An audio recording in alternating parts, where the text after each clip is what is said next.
So, you want to be a warrior in battle for Azeroth but have no idea if you want to be an arms or a fury? Well, let's go over the pros and cons of each spec to help you decide where you can start off. Of course, there isn't as huge of a penalty this time around for playing both specs. You can definitely always play one spec and change to the other one later on, or you could just play both specs simultaneously and change depending on what the group needs.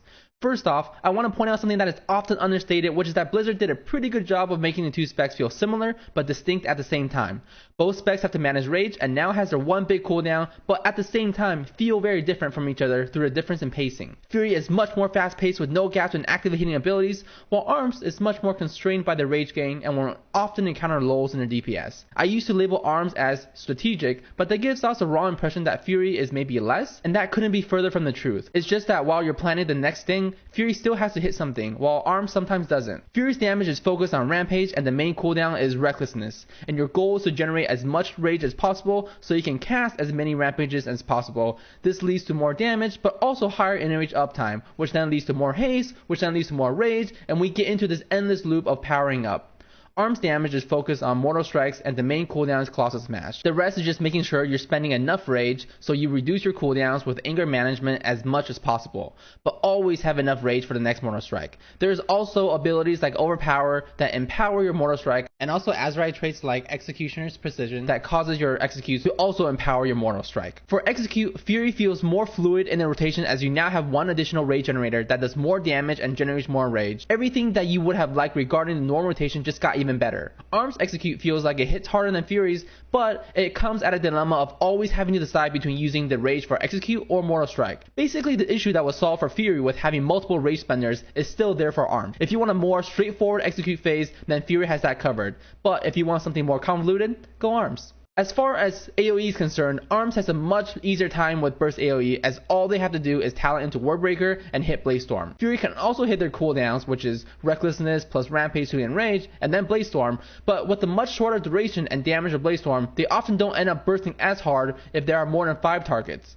Now, Fury can still do good burst AoE, just not as frequent and strong as Arms. The longer channel duration of Arms Blaze Storm also helps them to better take advantage of the Gathering Storm Azerite trait, since they can reach higher stacks than Fury. If you can time and coordinate your burst correctly as Arms, the DPS you can do during those windows can match the lower consistent AoE that Arms does. Another huge reason why Arms will be more known for the burst AoE when compared to Fury is the anger management talent that we spoke about earlier. Arms' version of anger management reduces the cooldown of Colossal Smash or Warbreaker and Blaze Storm, while Fury's version of anger management only reduces the cooldown of Recklessness. Consistent AoE feels much better as Fury as their Whirlwind cleave mechanic has been drastically improved for BFA. Instead of just cleaving Bloodthirst or Rampage after using Whirlwind, Fury now gets to cleave the next 2 single target abilities, which includes Execute and the talent Siegebreaker. The rage gain on Whirlwind also helps to drastically improve in-range uptime during AoE. Arms' consistent AoE is much like their single target, where you often encounter lulls in DPS where you don't have the rage to really do anything. With lower target numbers, Arms can also use Sweeping Strikes to cleave all of their single target abilities for the next 12 seconds onto one additional target at 60% damage. It's a much weaker version of Fury's Whirlwind cleave, and it's more of a 2-target cleave than a true AoE. Arms can also talent into a Fervor of Battle for more consistent AoE damage, but your Whirlwind still hits like a wet noodle. There are also other variants for Arms that picks the cleave talent instead of Warbreaker, but you will be sacrificing the huge AoE burst that Arms can provide. You will basically then end up with 2 mediocre AoE setups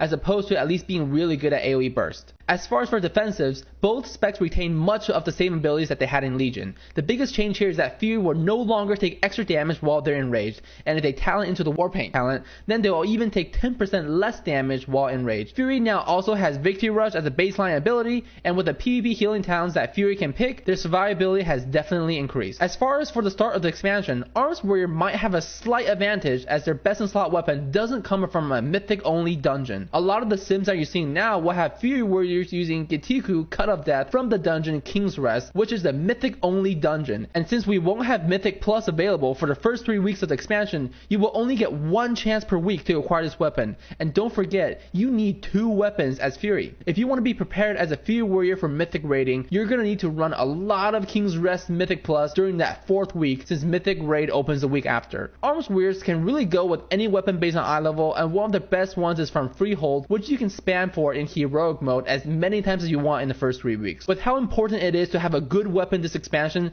this could be a huge factor in determining which spec you'll be playing when the first raid opens. Hopefully this video has helped you decide on what you want to at least start off with, and if you're still not sure and just want to know what I'll be doing, I'll definitely be leveling as Fury due to the increased self-healing that they've received, and will swap between Fury and arms based on which is better, and will lean towards Fury in places where they're close. And as always, thanks for watching the video guys. Feel free to subscribe to see more. See ya.